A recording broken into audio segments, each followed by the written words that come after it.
How's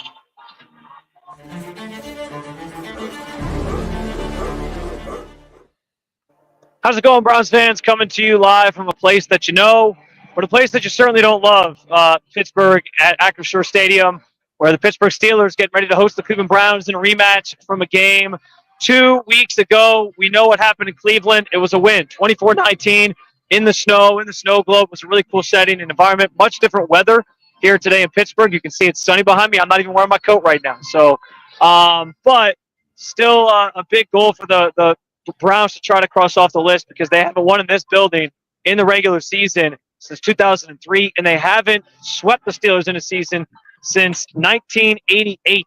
Megs, we did get some big news before the game today, though, that I think helps that cause that they're trying to upset the Steelers today in the form of George Pickens not being active for the Steelers today, dealing with that hamstring issue. He popped up on the injury report late in the week. Yeah, big news for the Browns. I mean, George Pickens is kind of their guy when they're dropping back to pass, and that's obviously been the case for the last couple of years. And he's really started to flourish with Russell Wilson. Russell's very, very good throwing that ball deep, and Pickens does a really nice job, and they've created a great relationship together. So big news for the Browns that Pickens is going to be out, and now you got to take advantage of the opportunity. That's a huge piece that offense is going to be missing, and the Browns have an awesome chance to make an impact with it. Yeah, I mean he's the go-to target for Russell Wilson, like you said. He's their top receiver. That stuff obviously matters. When you don't have that guy out there, it certainly has a chance to impact the game. We'll see. I mean, I think I will say this. It's also probably the most disappointing thing about this game now, because after the comments that were made on Friday where he called out Greg Newsome and said, I don't even know who that is, and then Greg sort of responded saying, it doesn't matter to me because, it's not disrespectful and it's not somebody that I care about. I was kind of looking forward, and I think most fans were, to seeing how those two kind of head-to-head played it out on the field, how this matchup sort of played out on the field.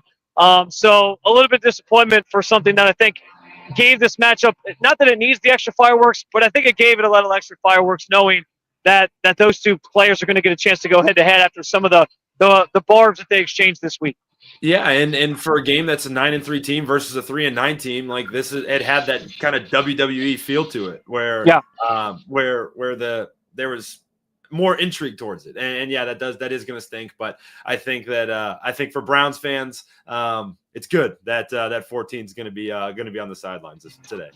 Yeah, and on the Browns front, injury-wise, they are getting Juan Thornhill back. He obviously played in that Steelers game a couple weeks ago, missed last week with a calf issue. Calf issues have kind of been the story of his Browns tenure at this point. It's been unfortunate, but they get some reinforcements on the back end of the defense. They also, as we saw yesterday, Megs, placed Jedrick Wills and Maurice Hurst on the IR for their season.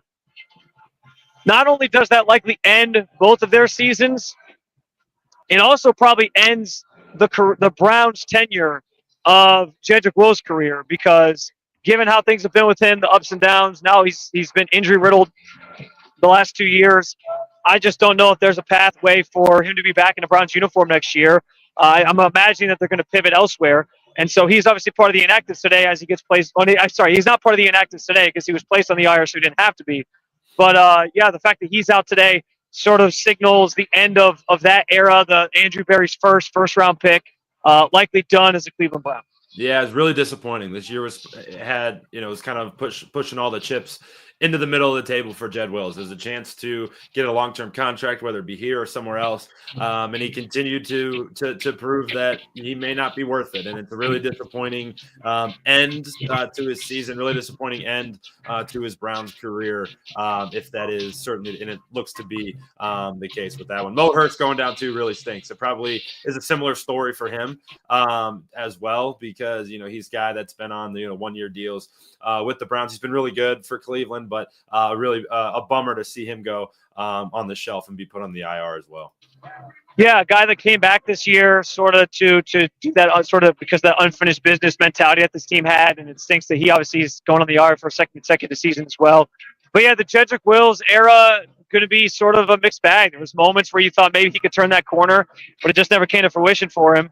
And like I said, likely over now as that sort of puts an end to his season, and likely, like I said, his Browns tenure. But I will say, like Jermaine Ifedi, who's going to be the man up and that left tackle spot, you haven't heard his name called a lot in recent weeks, and that usually is a sign that he's doing pretty good. Yeah, and we kind of saw it in that Hard Knocks clip earlier in the week. Like, Jameis Winston's doing a really nice job behind the offensive line of being in the right spots, getting the ball out on time, and really helping his guys out, because we know that group's bruised and battered, and have a couple backups in here and there. So Ifedi, I think, has been pretty good, and it's been really helpful that his quarterback's been taking care of them and doing his job and doing it the right way. And we know Jameis is trying to follow up that 497-yard performance in Denver that ended in a loss because of the 2 pick sixes. Listen, this Steelers team, they are as opportunistic as they come. That's kind of the case with them every year. But this year especially, they're second overall in turnover differential, plus 15 for the season. They have been amazing in terms of creating off those turnovers. And this is a game where it's always important to protect the football. We know that. But for Jameis's case, like, today is the day you can't turn it over. You got away with a couple turnovers against this team 2 weeks ago in Cleveland in the snow. I don't know that that's going to be the case today if you make those mistakes. So Jameis has to be on high alert. Hopefully, as he alluded to, God has what did he say?